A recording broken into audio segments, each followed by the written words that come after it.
Сәлем достар, менің каналыма қош келдіңіздер. Бүгін нағыз пломбир балмұздағын жасаймыз. Бұл рецепт қиын емес және дәмі өте керемет болып шығады.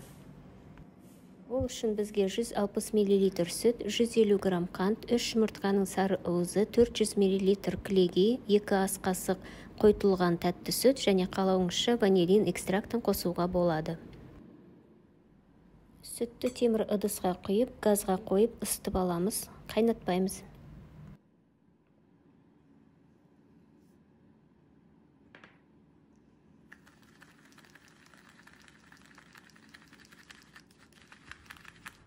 Жұмыртқаның сарысына қантымызды салып араластырамыз және оның үстіне ыстық сүтті құямыз. Өте баяу, аз мөлшермен құйып араластырып аламыз. Қантымыздың бәрі езілгенше осылай араластырамыз.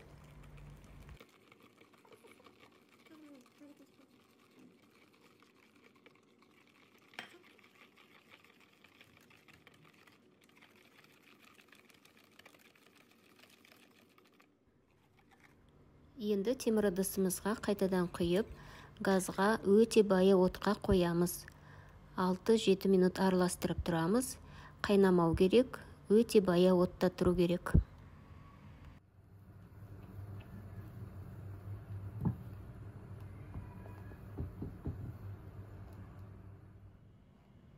Енді ыдысымызды салқын суға салып, сұйықтықты суытып аламыз.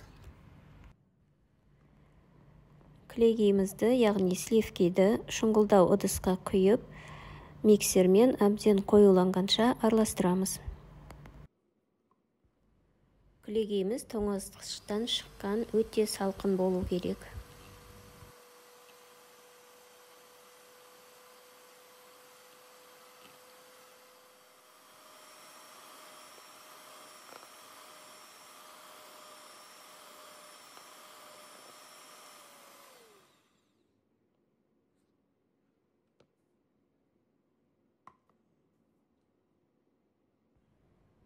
Шамамен 1 шай қасық ваниль экстрактын қостым.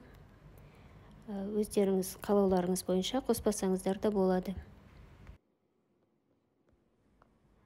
Енді салқындаған сұйықтығымызды қойытылған кілегейге бөліп қосып, жақсылап араластырамыз. Және сгущенканы қойытылған тәтті сүтімізді де қосып жібереміз.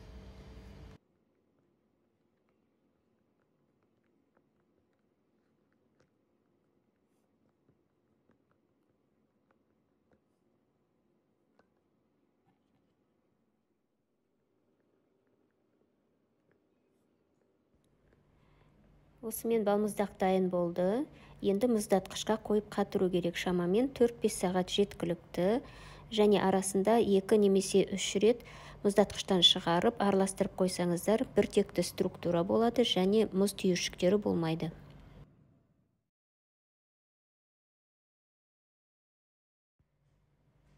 Міне осылайша балмұздағымыз теп-тегіс керемет болып қатты, өте әдемі.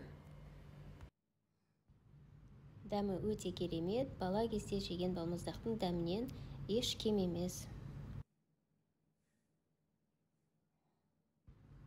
Бетіне кез келген жаңғақ ұнтағын, шоколад ұнтағын сепсеңіздер болады, немесе вареньемен әсемдеуге болады. Видео ұнаса лайк басып, комментарий жазыңыздар. Осы балмұздақты жасап көріңіздер. Келесі видеоларда кездескенше.